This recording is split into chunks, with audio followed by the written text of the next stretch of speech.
Hacemos la radio que te gusta. Radio Unión 107.9. Buenas, buenas para todos. Soy Pablo Veloso. Esto es La Espada de Damocles, en una producción especial para Radio Unión de Murcia, 107.9 del dial. Usted ya sabe, puede descargarse las aplicaciones para poder realmente seguir este streaming de Radio Unión, que es muy abundante, muy variado, muy rico y muy interesante. Puede hacerlo para las plataformas de Android, como también puede hacerlo para Apple, para iPhone y demás. Así que, dicho eso, nos vamos a meter con nuestro tema de hoy, que es el tema de los gurús, el tema de los gurús. Y usted me dirá, bueno, yo ya pasé esa etapa de los maestros, de los gurús, no me interesa.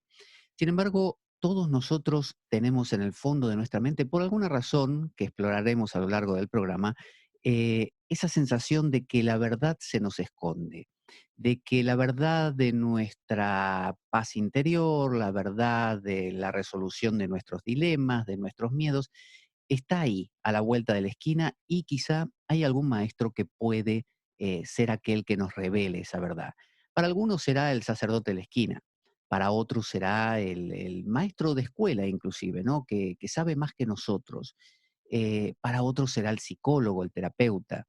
Para otros será el divulgador filosófico que sabe tanto de esos maestros filosóficos de la historia, ¿no? De esos grandes filósofos.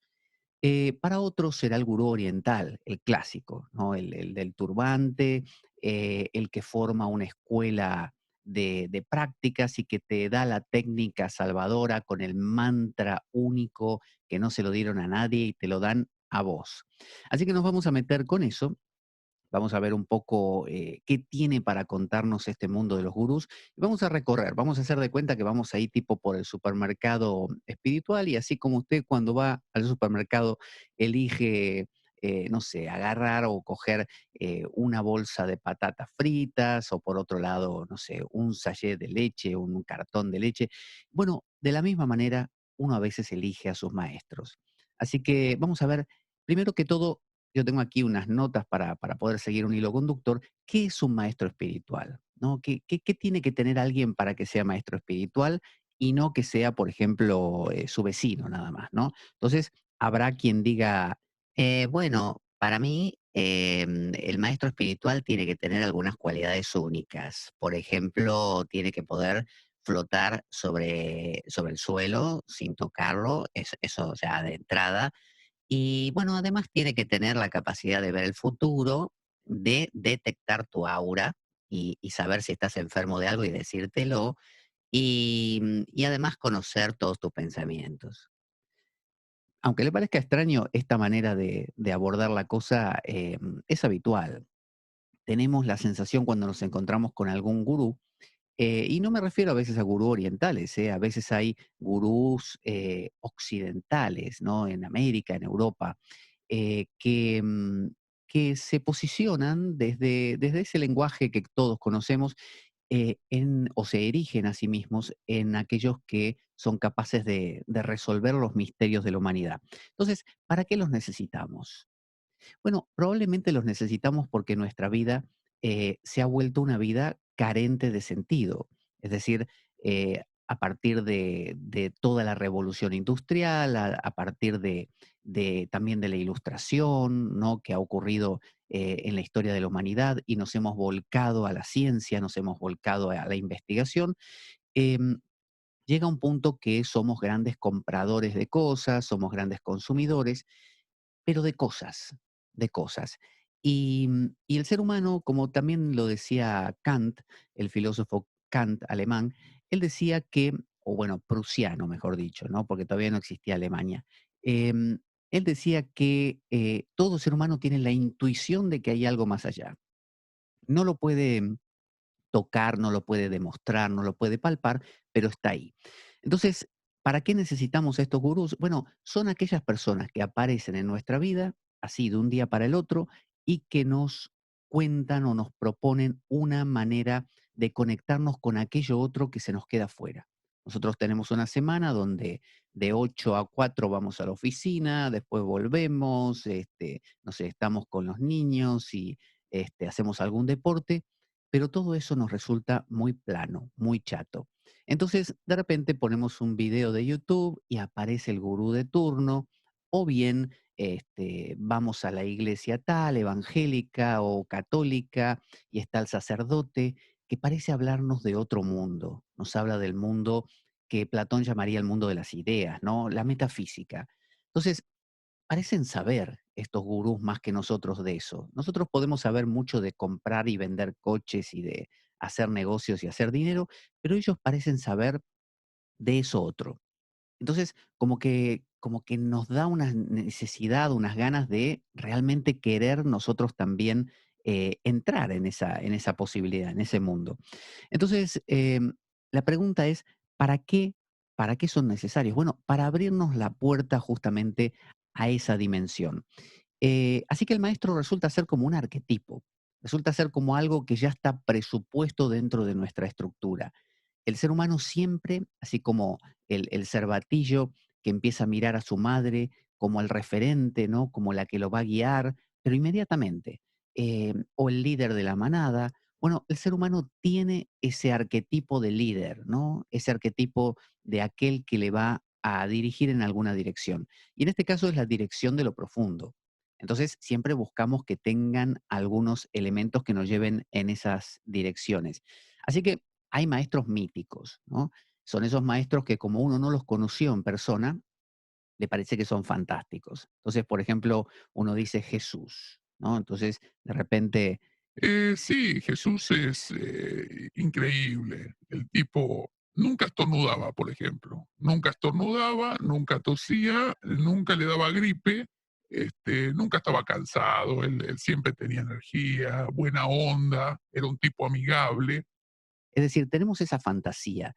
Como no lo hemos visto, hay un dicho hindú que dice, quien está demasiado cerca de un gurú se quema, porque el gurú es como un fuego, pero quien está demasiado lejos se muere de frío.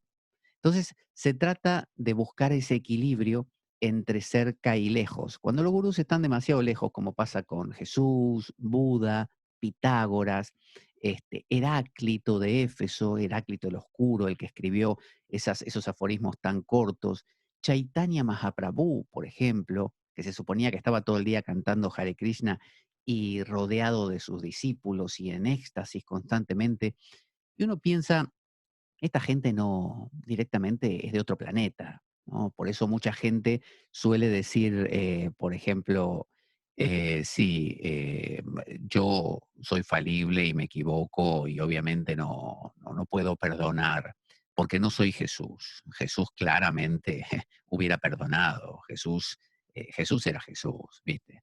Y Buda era Buda, y Pitágoras era Pitágoras. Es una manera de decir, yo no lo quiero hacer.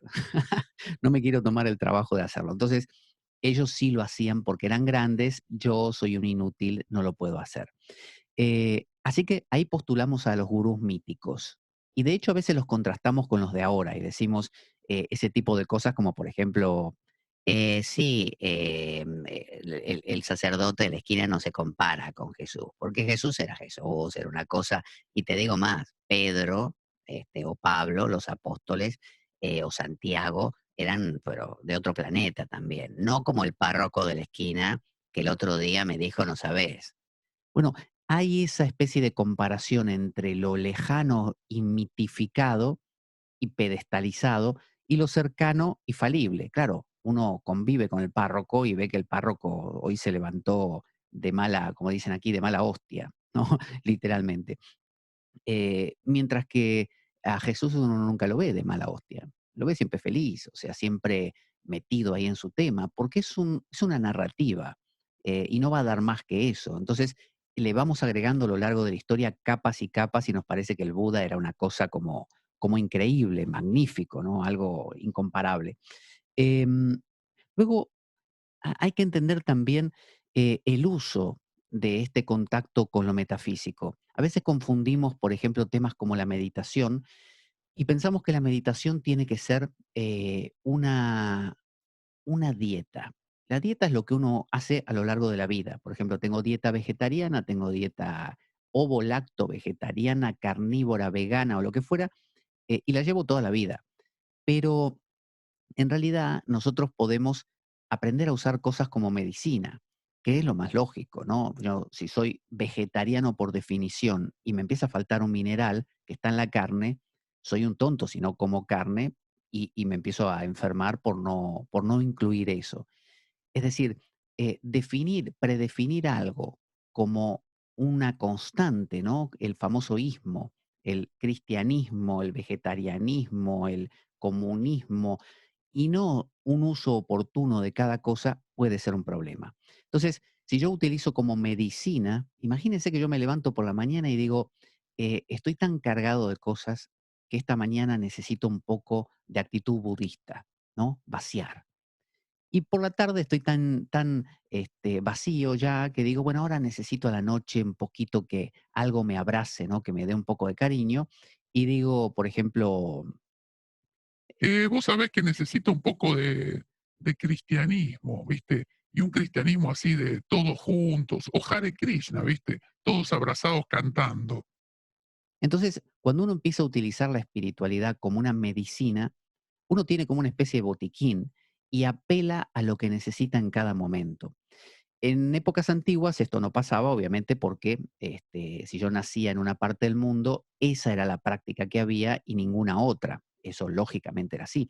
Sin embargo, se trata de que cuando uno vive en un mundo globalizado como es ahora, tiene a su mano la posibilidad de contactar con un montón de vertientes.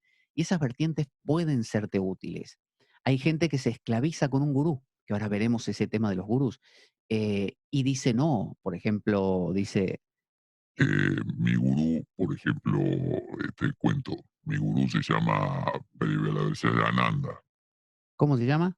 Ananda. Ah, mira, para Anda, Sí, así. pero seguro que se llama así. Bueno, nunca lo aprendí a pronunciar, pero yo le digo Ananda. Vale. Y entonces, yo desde que lo conocí lo sigo, y lo sigo para siempre, a muerte. Ese gurú es todo para mí, ¿viste? Si él dice, no sé, levanten los brazos, yo levanto los brazos. Si me dice, nos tiramos por un barranco, nos tiramos por un barranco. O sea que así, seguimiento ciego, lo que te diga que hagas, lo haces, Exactamente. pero y no tenés ni una especie de juicio crítico de que pensar que quizás se puede equivocar. No, el gurú no se equivoca, ¿Y cómo sabes que no se equivoca? porque el gurú escribió un libro que dice que los gurús, como él, no se equivocan. Ah, mira qué bueno. O sea que el libro que escribe el propio gurú dice que el propio gurú no se equivoca y vos a eso lo tomás como palabra santa. Exactamente. Ah, qué bueno, genial. ¿Y estás contento? Genial, súper contento estoy. Me encanta este gurú. Eh, el libro que escribió el gurú dice cosas fantásticas del gurú y me encanta lo que dice. Ah, bien, bien. Suerte, ¿eh? Gracias. Bueno, eso, eso es lo que suele pasar frecuentemente. Existen esas especies de circularidades, de el gurú hace todo esto o es un iluminado, ¿por qué? Y porque lo dice el gurú. ¿Y quién dice que el gurú tiene razón? El gurú o su interpretación del libro sagrado, donde en el libro sagrado afirma que él es el gurú. ¿Y dónde lo afirma? Y no sé, en tal parte dice que el gurú vendrá. ¿Y cómo sabemos que es él? ¿Y por qué lo dice? Entonces, empieza a haber un seguimiento y uno nota muy sesgado, pero también yo creo que tiene que ver con una falta de, de inclusión de lo metafísico en nuestra vida. Como vivimos para trabajar, por ejemplo, para producir, vivimos en un mundo material que produce cuestiones materiales, hemos perdido ese timing, esa habilidad de nosotros mismos pensar estas cosas. Como dicen en la filosofía, pensar lo impensable. Hemos perdido eso. Entonces, solo podemos pensar cuánto vale el kilo de manzana o si el fin de semana va a llover y si en el centro comercial hay una oferta para comprar pantalones. Es decir, eso sí, a eso estamos acostumbrados, pero nos falta lo otro, nos falta la profundidad de saber hacernos preguntas vitales, ¿quién soy? ¿No? ¿Para qué estoy? Entonces, ¿qué hacemos? Las delegamos en otros. Entonces, empiezan a aparecer gurús. Vamos a citar algunos que son conocidos, algunos son antiguos y otros más modernos. Tenemos, por ejemplo, gurús que fueron los primeros que llegaron a Occidente desde la India, como el famoso Swami Vivekananda. Vivekananda era discípulo de Ramakrishna y llegó para el Congreso de las Religiones, impactó a todos porque existía en Europa la idea de que los hindúes eran unos faquires, unos tragasables, y él los impactó con la filosofía Vedanta. La filosofía Vedanta es muy filosófica, justamente, muy profunda.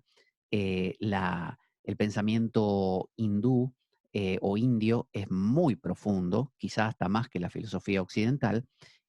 Así que él trajo eso que es la nata de la India, justamente el Vedanta, es el anta, el final de los Vedas, ¿no? O sea, es como decir, sacar lo mejor de lo mejor y los dejó con la boca abierta. Entonces, pero Vivekananda a la vez era como un leoncito. El propio Ramakrishna lo trataba así. Era un jovencito pendenciero y bastante orgulloso, ¿no? Bastante, le llamaban justamente así, como el león, ¿no? Él mismo todo el tiempo luchaba contra Ramakrishna, con mucha soberbia, era muy soberbio Vivekananda. Y generó una orden, la Ramakrishna Mission, emulando las órdenes monásticas occidentales. Y ahí empieza el primer acercamiento de la India hacia Occidente. Entonces aparece más adelante Yogananda, con el que estuve yo muchos años en su línea, haciendo sus prácticas, que trae de nuevo, la idea es esa, vivís en la India, te morís de hambre, porque así es, vivís en una pobreza extrema, pero te das cuenta que en Occidente hay un hambre absoluta de eso. Entonces, ¿qué haces? Venís a Occidente, te pones un turbante, o sea, te mantenés en esa imagen bien hindú, y traes alguna de las técnicas y la vendes como la hiper super técnica espectacular. Y como vivimos los occidentales en un mundo técnico, nos parece que así como hay una pastilla para curar la depresión, debe haber una técnica para silenciar la mente. Entonces te venden la técnica como que es espectacular. Yogananda, por ejemplo, vendía el Kriya Yoga, que es buenísima, es una técnica muy, muy eficiente, pero él la vendía como que era, no sé, magia directamente, ¿no? Y escribió su autobiografía de un yogi, donde cuenta ahí este, miles de milagros. Uno entra ahí en la autobiografía y entra en un mundo paralelo. O sea, uno dice, ¿esto pasó en este universo o en otro? Bueno, eso te cuenta Yogananda y uno empieza a sentir como, ¿qué hago yo en la oficina? ¿No? Cuando este tipo está hablando no sé, con los dioses y haciendo una respiración pranayama hindú con la cual, no sé, se le abre el tercer ojo y yo sigo acá yendo a la oficina a llenar papeles, ¿no? Entonces, empieza a haber como una especie de brecha entre el mundo que nos propone el gurú y el nuestro. Y muchos, ¿sabe qué hacen? Muchas personas eligen quedarse de este lado, del lado que siempre estuvieron, y delegarle al gurú el patrimonio de la metafísica. Dejarle que el gurú sea el que encarne ese mundo. Entonces yo durante toda la semana voy a la oficina y el fin de semana me encuentro con la magia, que la encarna el gurú, no yo. Entonces lo necesito desesperadamente. Y además lo mitifico. Empiezo a limar asperezas y empiezo a obviar que ese día tenía mal carácter, obviar que aquel otro día me miró medio fiero o que le respondió feo a tal persona. Empiezo a obviar que mira con cariño a la secretaria. Bueno, empiezo a obviar algunas cosas de manera que ese gurú se me presente como lo que quiero, una encarnación de lo divino. Entonces tenemos personas que trabajan toda la semana o a veces durante meses y luego van en una ocasión de retiro con el gurú. A veces es en otro país, a veces es en el mismo país en que residen y van de retiro, no sé, de una semana o de 10 días y están embobados con la boca abierta mirando a esa encarnación, porque además funciona así. Eh, los sufis suelen decir que uno debe casarse porque mientras uno está solo, uno cree que uno es fantástico, hasta que se casa y convive con alguien que está todos los días ahí con vos y que te saca a relucir las peores cosas, ¿no? Que te dice, vos no sos tan fantástico, te dice así, mira, te dice, Vos no sos tan fantástico como aparentás, Luis. ¿Cómo que no? ¿Cómo que no? Si te veo todos los días. Ayer Ayer, ¿cómo me respondiste ayer, Luis? Bueno, un poquito mal, pero ¿qué pasa con eso? Sí, que no sos tan magnífico como estabas diciendo. Yo te conozco, Luis, yo te conozco. Vos no sos el espiritual. Y bueno, Marta, uno hace lo que puede. Y Bueno, sí, ya sé, pero por eso no te me vengas a vender como el gurú conmigo, ¿eh? Eso es lo que suele pasar. Cuando uno está en cercanía de alguien, viste, le empezás a ver la hilacha, como se dice, ¿no? Es como la ropa que empezás a notar de cerca que está mal cosida. De lejos parece fantástica. Dicen que la piscina del vecino siempre parece más grande y la hierba del vecino más verde. Es así. Entonces, ¿qué pasa? Cuando nos encontramos con la figura esta del gurú, la solemos separar de nosotros. ¿Por qué? Porque nos evita el trabajo de tener que hacerlo nosotros. Y sabemos que al hacerlo nosotros vamos a tener traspiés. Es decir, un día vamos a hacernos preguntas, quizás lleguemos a algo, quizás no lleguemos a nada, quizás acabemos más confundidos de lo que arrancamos, quizás nos trabemos y además de todo, incomoda, porque uno tiene que trabajar, uno tiene que ocuparse de los hijos, uno tiene que estudiar o lo que sea que tenga que hacer, y andar pensando en estas cosas profundas es muy complicado. Además, nadie nos preparó en Occidente para eso. Así que, ¿qué hacemos? Es como pagarle a un gurú. Bueno, le pagamos a un tipo para que se disfrace de gurú. A veces es de los nuestros, o sea, se llama González de repente. Y bueno, pero González un día fue a la India y por eso ya le decimos, bueno, le decimos así, mire, por ejemplo, González, mira, tenemos una propuesta para vos. ¿Sí? ¿Qué propuesta? Bueno, como fuiste a la India, nos gustaría que te disfraces de gurú y que, bueno, que actúes como si fueras un gurú para nosotros. Pero vos pensás que estoy capacitado, pero sí, González, sí, vos fuiste a la India. Si fuiste a la India, ya está. Entonces, mira, te pones ahí, te hacemos una tarima, te pagamos dinero para que puedas vivir y te venimos a visitar una vez por semana. Y bueno, no nos vengas con cosas humanas, háblanos de cosas bien trascendentes para que a nosotros nos impacte y volvamos a casa pensando que en vos tenemos el atalaya de la seguridad, de la espiritualidad. ¿Qué te parece? Vas a ganar bien. Bueno, está bien. Si confían en mí, creen eso, está bien, no hay ningún problema. Bueno, años después vamos a ver a un Roberto González convertido en el gurú. Yo conocí, por ejemplo, en la Argentina, un hombre que, no voy a decir quién es, pero empezó siendo simplemente maestro de yoga, profesor de yoga, y luego a medida que fue elaborando una escuela de yoga, fue agregándose títulos. Entonces, primero era maestro, profesor, después era formador de profesores, después era maestro, después era gran maestro, después era gran máster, pero gran con D, gran, que creo que es en francés, gran máster, y después era gran máster, claro, porque ya había formado un gran máster, entonces él era gran máster.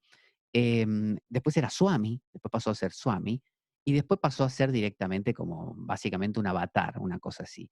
Entonces, eh, ¿tiene la culpa una persona así de hacer eso? No, es la estupidez de nosotros, de las personas que postulamos a una persona, se dice investir, la investimos, le damos una vestidura de espiritual, cuando en realidad el pobre hombre era un hombre común. Entonces, con esto quiero decir, no tienen la culpa, ni Vivekananda ni Yogananda. Y Yogananda lo que hizo a lo largo de los años fue hacer un imperio. Y vivía como un rey, vivía como un gran señor, se vestía de seda, cuando sus congéneres, sus propios maestros, se vestía con ropas muy pobres. Y en la India no les gustaba ni medio lo que hacía Yogananda. Pero Yogananda contactó con norteamericanos y norteamericanas ricas. De hecho, uno de sus discípulos, el Swami Janakananda, que es el nombre, Janaka es el nombre de un rey muy mítico y espiritual de la India. Bueno, este era un magnate. Y bueno, si sos gurú y te conseguís un discípulo magnate, ya estás hecho. Así que Yogananda tenía a Janakananda que ponía, pero cantidades ingentes de dinero en su línea, de manera tal que podía extenderse más. Y si uno se extiende más y bueno, tiene un sistema de marketing eficiente, que Yogananda lo tenía, bueno, llegas a todas partes y convence.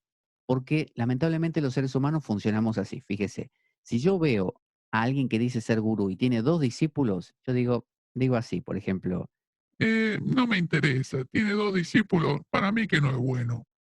pero resulta que si veo que el mismo tipo tiene 500 discípulos, yo digo, Bueno, 500 discípulos, este me interesa, a ver.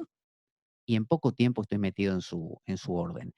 Entonces, aparecen más, aparece un montón. Sivananda que creó toda una línea de yoga, una línea extremadamente moral, donde todo es celibato, levantarse a las 4 de la mañana, cumplir reglas, cumplir órdenes. Y, y bueno, si yo lo veo a Sivananda, no me suena mucho a yogi, ¿no? No es esa imagen del yogi como él propone o proponía de ser austero. Es un hombre gordo realmente, pero gordo, muy gordo, ¿no? Como no es que dice uno, bueno, echó sus kilos porque ya pasó de los 40. No, no, muy gordo. Entonces uno dice, un hombre que está sentado hablando de yoga, hatha yoga y de ponerse la pierna detrás de la cabeza y que los asana y que beber solo leche y granos y comer una dieta frugal y hacer ayunos, y el tipo tiene un montón de kilos, no concuerda.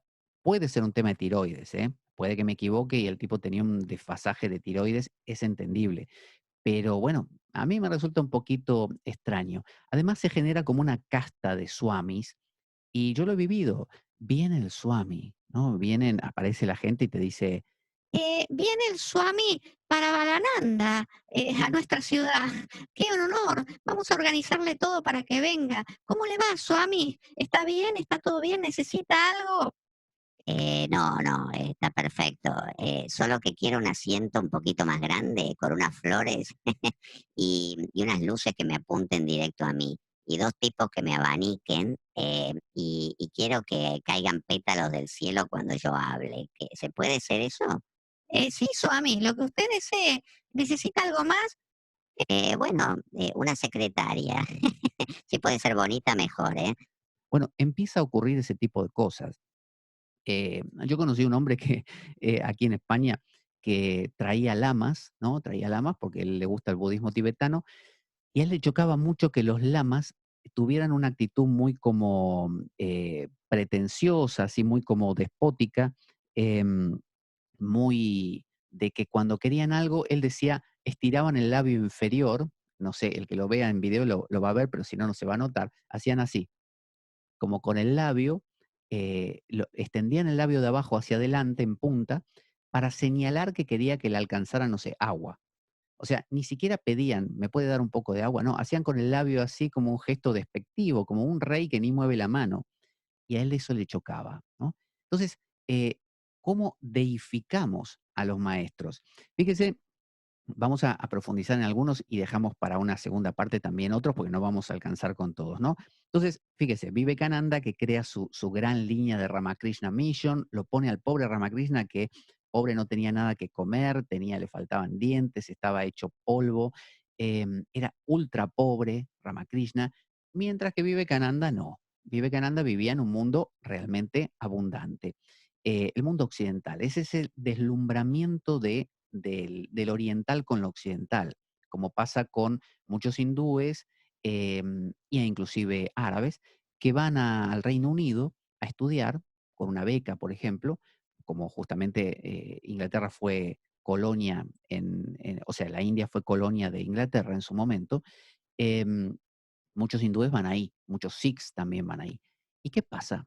El jovencito hindú o sikh que en su país tendría que cumplir 1000 normas para, no sé, contactar con una chica y casarse y a ser aprobada por los padres y no verla hasta el momento bueno, ahí puede hacer lo que quiera.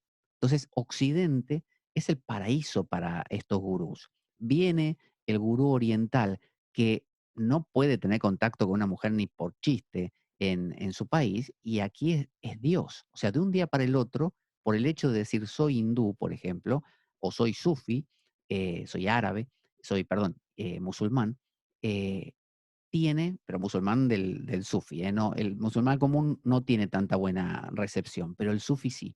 Entonces, ahí a partir de ahí tiene todo, todo, comida, placeres, dinero, acceso a un montón de cosas. y también lo que le apetezca, hombres o mujeres, según el caso. Y ahí ocurren todos esos desmanes que suelen ocurrir. Por ejemplo, Chogyam Trungpa, un gran filósofo tibetano, era un lama a la vez, de alto grado, muy respetable intelectualmente. Yo he leído de sus libros y realmente un genio.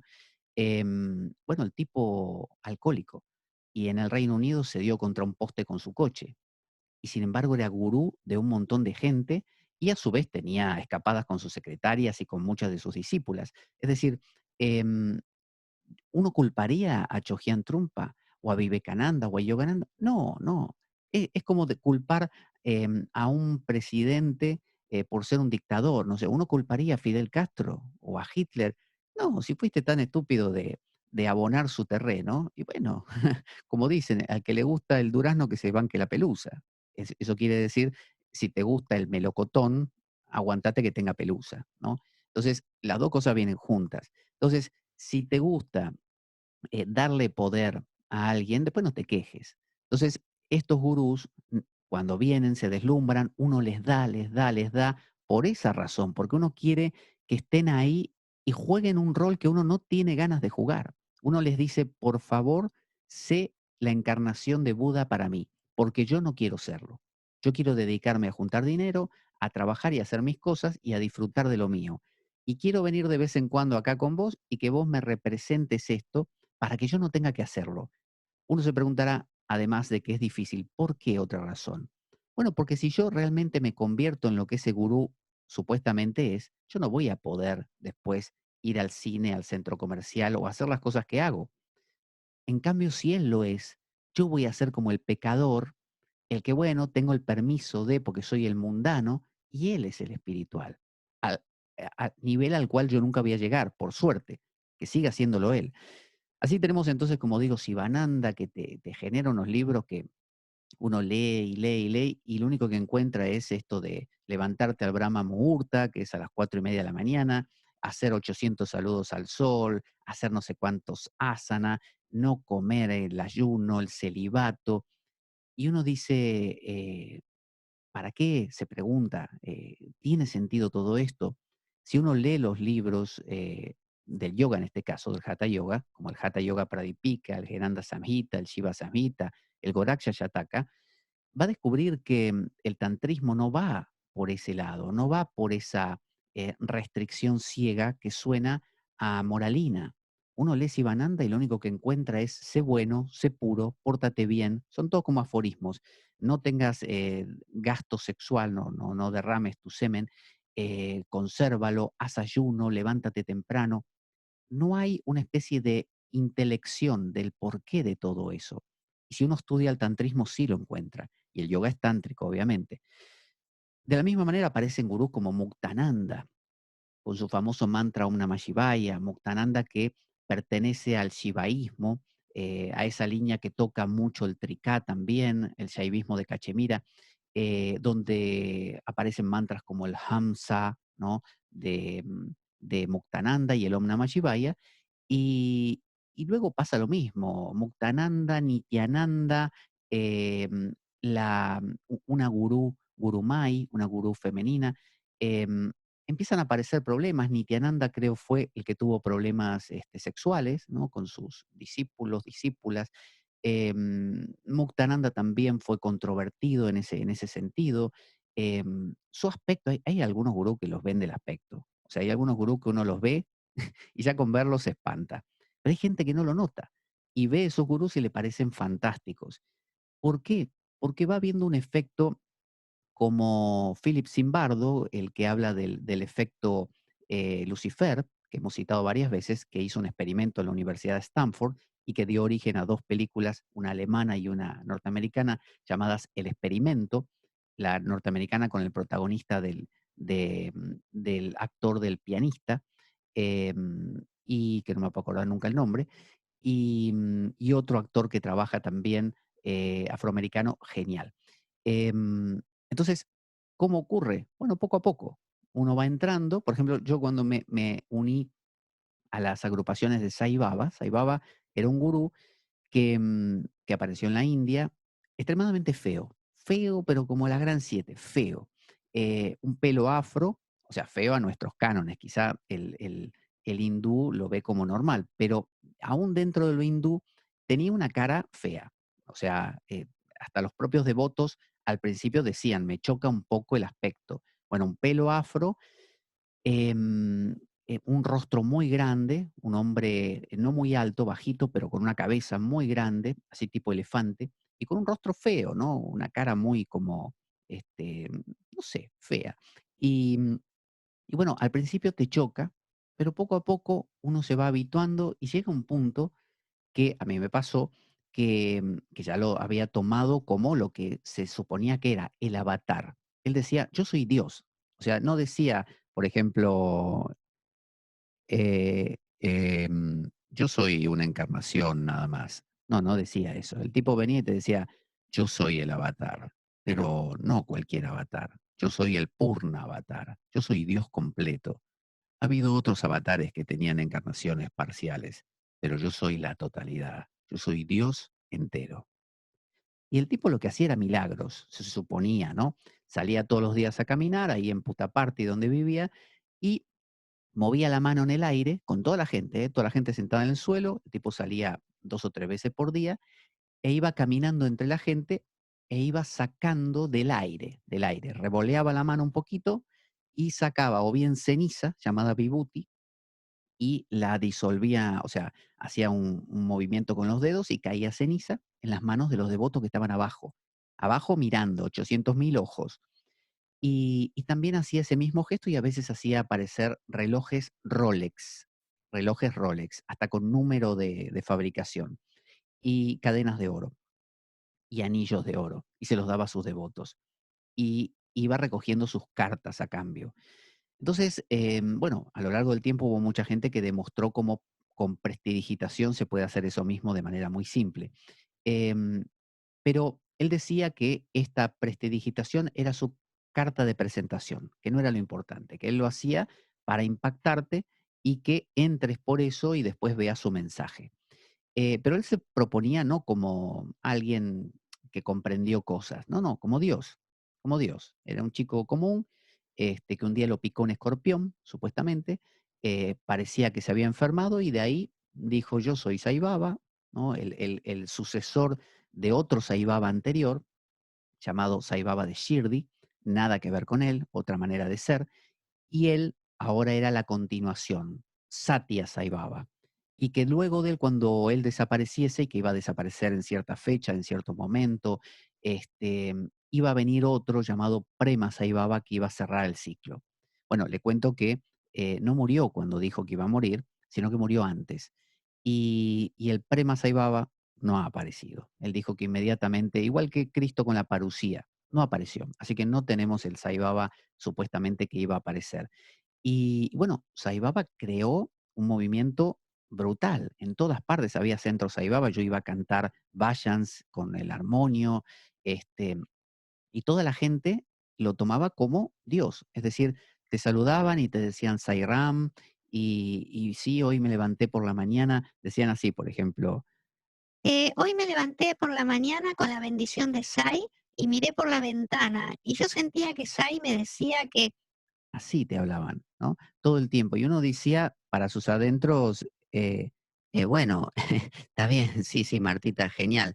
Ah, qué bueno lo de Sai. Sí, sí, claro, porque obviamente se te volcó el café porque te lo tiró Sai. O sea, es un pensamiento mágico que cuando va acompañado de juicio reflexivo es genial. Es decir, apelar a los cuentos de hadas, apelar a los milagros, apelar a la mítica de Jesús, está genial, genial. Yo abogo por eso, pero junto con un pensamiento crítico, junto con un saber que lo estoy haciendo. Pero si yo de cuajo me lanzo a pensar que Sai, que Sai, que Sai y todo Sai, un día Sai te toca la pierna y otro día te tocó un poquito más adentro y no vas a saber qué hacer. Y de hecho tuvo muchas denuncias Sai Baba en ese sentido. Hay mucha gente por ahí, varones, que dicen que los tocaba. Eh, ¿Y qué hacemos con eso? ¿Es culpa de Sai? No, es culpa de la gente que postula, erige, ¿no? Como pedestaliza a ese Sai ahí arriba. Em, Así tenemos otros gurús, por ejemplo, ya digo, Muktananda, que te iniciaba con el mantra del Om Namah Shivaya, y el famoso Shaktipat, que es el descenso de la Shakti. Es como un despertar de Kundalini. Y luego se iban creando maestros. Yo me acuerdo que en la Argentina estaba Gurumay, eh, que era una mujer que yo conocí, Shiva Mai, le decían, o Shiva simplemente, una mujer de un carácter muy fuerte y con mucho carisma, y cantaba, como era cantante de ópera en su momento, cantaba con una voz muy potente. Bueno, movilizaba mucho y había mucha gente que la seguía.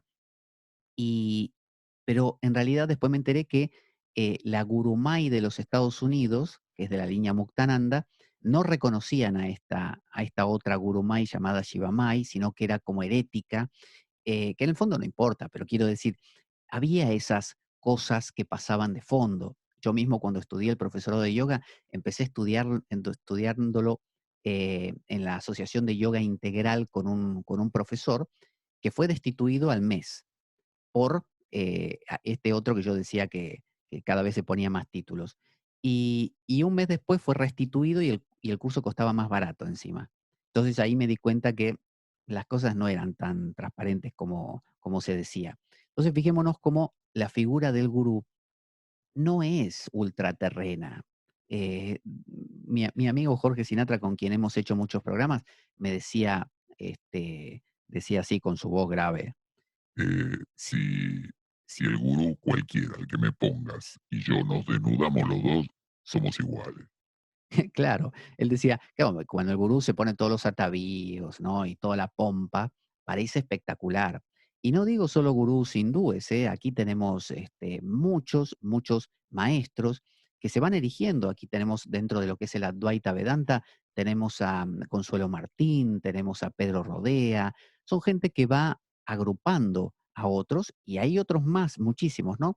Y que, por eso digo, no es culpa de los propios maestros, entre comillas, sino de la gente. Así como la gente erige a un actor, a un músico o a un youtuber en alguien infalible y potente, de la misma manera erigen a una Consuelo Martín pensando que todo lo que diga es Vox Dei, ¿no? Es ex cátedra, como el Papa, ¿no? Que todo lo que diga es perfecto. Ay, va a hablar, vamos a escuchar lo que dice, porque lo que diga ella es bueno. Lo que piense yo no mucho, porque yo soy yo, pero lo que diga ella sí, ¿no? O lo que diga él, sea llamado Pedro Rodea o sea llamado Juan Pérez, da igual. Eh, la, la singularización, la exclusivización, si existe esa palabra, de una persona, de volverla como dueña exclusiva, ¿no? Del patrimonio de la verdad, ¿no? Eso es lo que complica las cosas. Porque si yo digo, bueno, voy a escuchar lo que cuenta, no sé, Pedro Rodea, que habla de Advaita. Y bueno, me parece simpático lo que dice, está bien, es muy interesante lo que acaba de decir, lo que me dijo ayer, vale, genial. Si yo hago eso, está buenísimo porque estoy tomando herramientas que las mezclo con mi pensar. Pero si yo digo, que hable, porque lo que sea que diga lo voy a grabar todo, lo voy a apuntar todo, porque todo lo que dice es perfecto, no como lo que yo hago o pienso. Y lo que me dé, me lo voy a guardar en una cajita, porque es único, ¿no? Es decir, yo jamás podría llegar a eso. Él sí. Bueno, esa es la deificación de un gurú. Y eso es lo que trae después el hecho este de que ese mismo gurú que pensás que es increíble, te pone una mano encima, ¿no? O te da un abrazo demasiado afectuoso, o te mira con cariño y uno dice, ¿qué pasó aquí? ¿Acá qué sucede?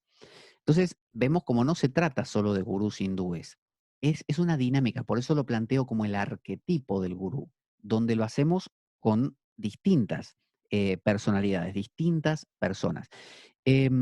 Citaba a Muktananda, por ejemplo.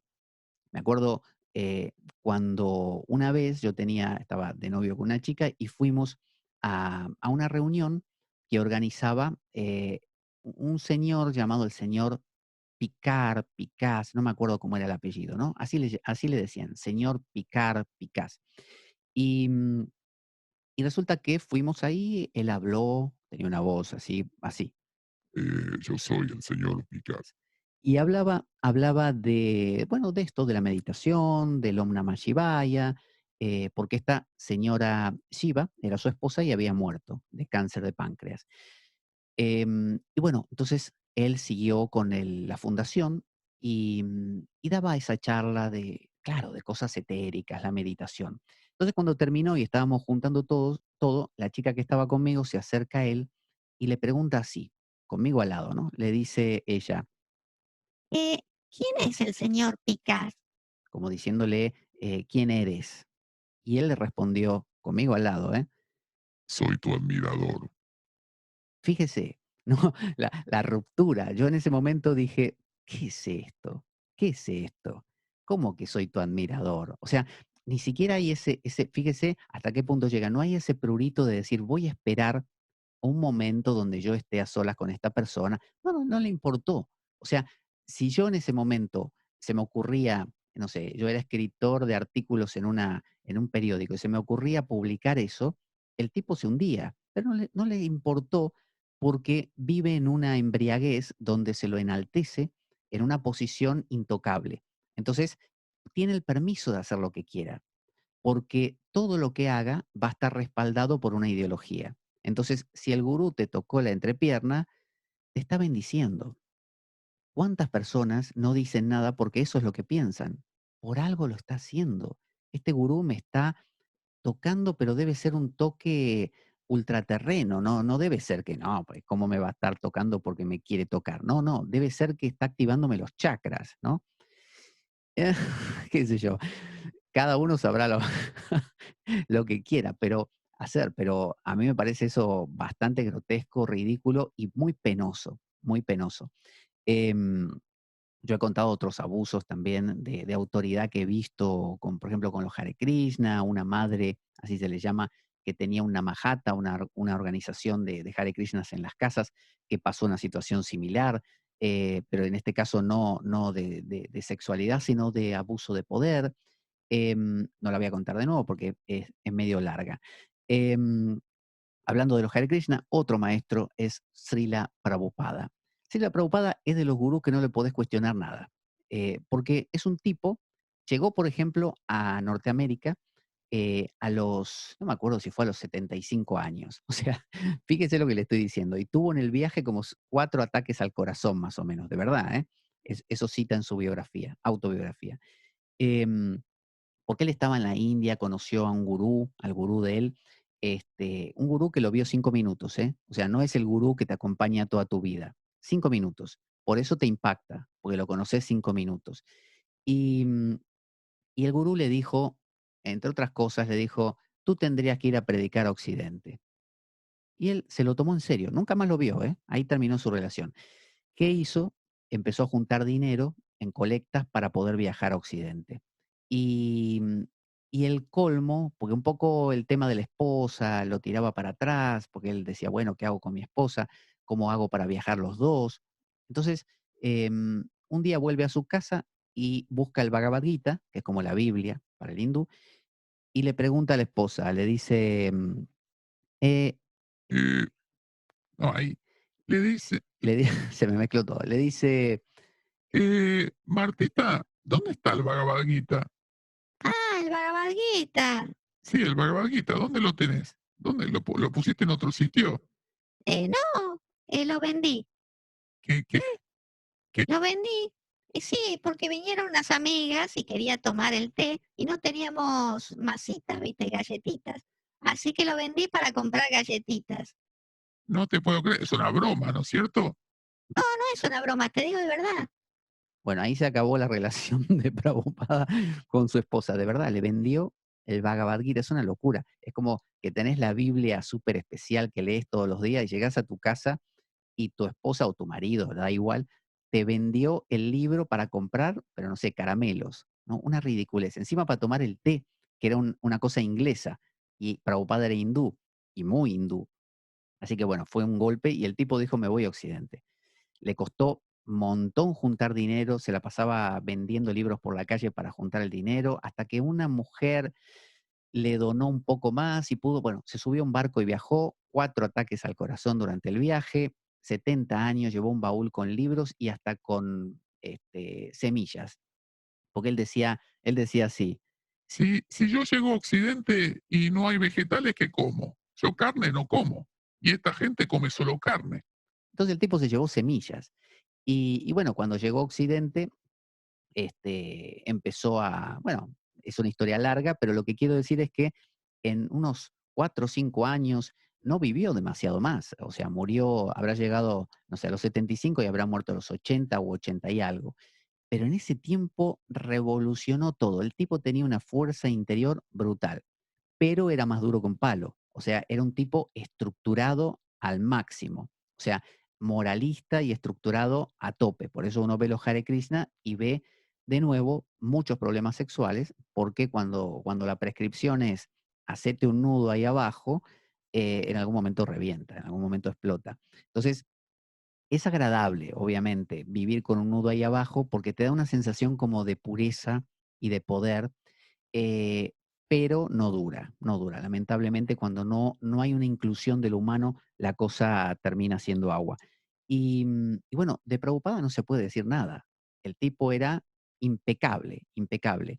Escribió 800.000 libros, viajó por todos lados. Nunca nadie le pudo decir ni acusar de que había tocado a nadie, ni que estaba, no sé, teniendo como hoyo 8.000 Rolls Royce. No, pero lo que sí vemos es, de nuevo, un enaltecimiento que Srila Prabhupada, los Hare Krishna están todo el tiempo, bueno, porque Srila Prabhupada dijo, porque Srila Prabhupada, porque como decía Srila Prabhupada, siempre es Srila Prabhupada, y es el gurú, y es el gurú. Y resulta que hay de nuevo el mismo dilema de el gurú es perfecto, el gurú no se equivoca, el gurú lo dijo, ¿no? Palabra divina. Entonces, aun cuando los gurús no se convierten en eso peligroso, acaban siendo gurús. Entonces, como digo, un gurú de forma vitalicia en nuestra vida es un problema. Delegar a alguien eternamente algo, ¿no? Para siempre, siempre va a ser él el perfecto, el tocado por Dios, es un problema, porque te deslinda de las responsabilidades de hacerlo vos mismo. Entonces, el otro se convierte en un reservorio de eso y cada vez más perfecto, hasta tal punto que nada puede tocarlo, nunca puede equivocarse, nunca va a caer de su pedestal. Y para eso tenemos que, como digo, obviar muchas cosas hasta el punto que ya no las podés obviar más y la caída es fuertísima. En el caso de Srila Prabhupada no ocurrió esa caída porque no hubo desmanes de parte de él, no hubo motivos, ¿no? Era, además de todo, de ser un hombre muy viejo, estaba en otra, él no le interesaba ese tipo de cosas, pero sí era rígido a tope, a tope. O sea, no, nada que ver con ese espíritu de repente Vaishnava más fluido de la India. No, no, él era una rama bien, bien estructurada. Por eso los Hare Krishnas son una agrupación de jóvenes. Fíjense que casi no hay viejos. O sea, hay algunos viejos, pero la mayoría no, porque el perfil es de juventud. Entran, duran un poco y se van. Entran, no sé, a los 15 años, aguantan hasta los 17, 18 y después aflojan. O entran a los 18 y aguantan hasta los 22 y después se van. Normalmente se van muy quemados, porque se van desgastados además, porque toda esa organización es como un ejército, es un ejército, es vender, hacer, ¿cómo le llamaban? Bueno, tenía un nombre, Sankirtan, que era vender libros, hablar de los libros, pero como una tarea continua y lo tenés que hacer siempre, y además cantar las rondas de Hare Krishna. El Japamala, el rosario hindú, tiene 108 bolitas. Bueno, tenías que hacer 16 veces 108 bolitas cada día, repitiendo este mantra que dice Hare Krishna, Krishna Krishna, Hare Rama, Rama Rama, Hare Hare. Eso 108 veces, 16 veces esas 108 veces. O sea, eso todos los días.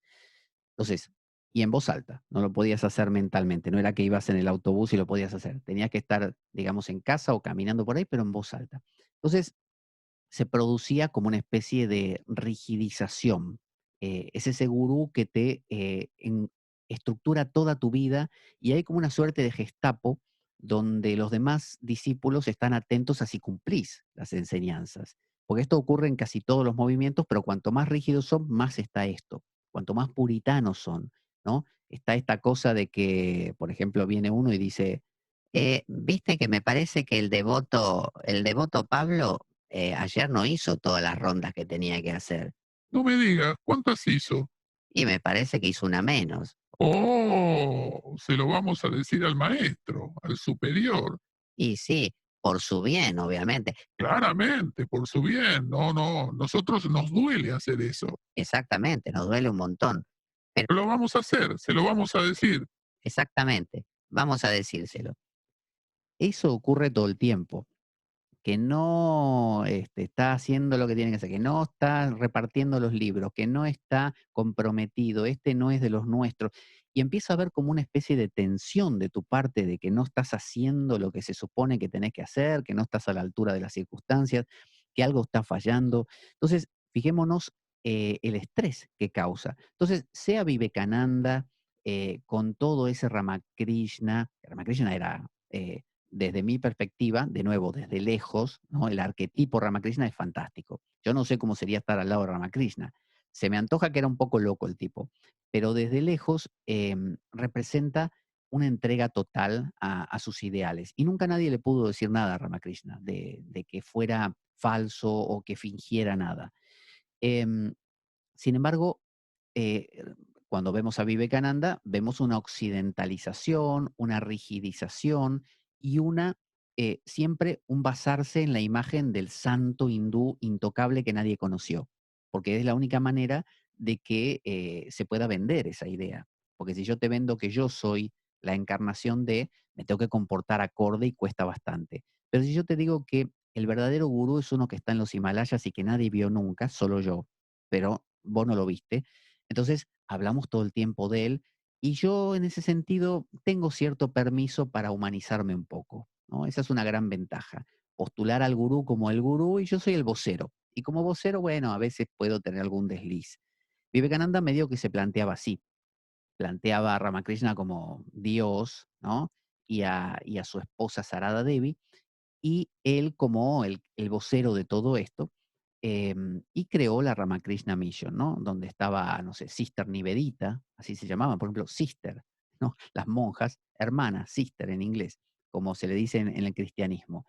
Y hay como una especie de lavado de cara. Todos los hindúes cuando vienen Muktananda, Vivekananda, Yogananda, Sivananda, hay como una búsqueda de occidentalizar, de que todo parezca más tranquilo. Por ejemplo, Yogananda quitó algunas técnicas, como por ejemplo el Kechari Mudra, que es meter la lengua por detrás del paladar, lo quitó para que las señoras bien, que eran las que iban a poner el dinero, no se escandalizaran y pudieran tener una técnica más simple y más accesible. Y como viene lo exótico de que yo vengo de la India, yo vengo de un linaje de gurús y esta es una sabiduría ancestral, bueno, eso impacta mucho, mucho más que te lo diga tu vecino. Entonces, de eso se han aprovechado también muchos de estos maestros. Bueno, queda mucho material, lo vamos a ver en una segunda parte, donde vamos a explorar otros maestros y algunos muy actuales. Así que ya por hoy me despido. Soy Pablo Veloso, esto es La Espada de Damocles, en una producción para Radio Unión, con este fondo aquí de nubes, acorde con el tema del gurú de hoy. Y bueno, le recuerdo que si se descarga las aplicaciones, que las encuentra en la Play Store de Android y también en los repositorios de Apple, de iPhone, puede acceder a las aplicaciones de Radio Unión, justamente para poder escuchar tanto este programa como muchos otros que valen mucho, mucho la pena, entre ellos también un programa que hago últimamente, que es Dialoguemos, ¿no? Donde dialogo con distintas personas acerca de temas que me van proponiendo y al al cual la o lo invito a que participe también, simplemente poniéndose en contacto conmigo y quedando conmigo para grabar uno de estos encuentros. Así que ya lo dejo ahí emplazado para eso. Hasta la próxima, nos encontramos. Soy Pablo Veloso. Ahí va. Hacemos la radio que te gusta. Radio Unión 107.9.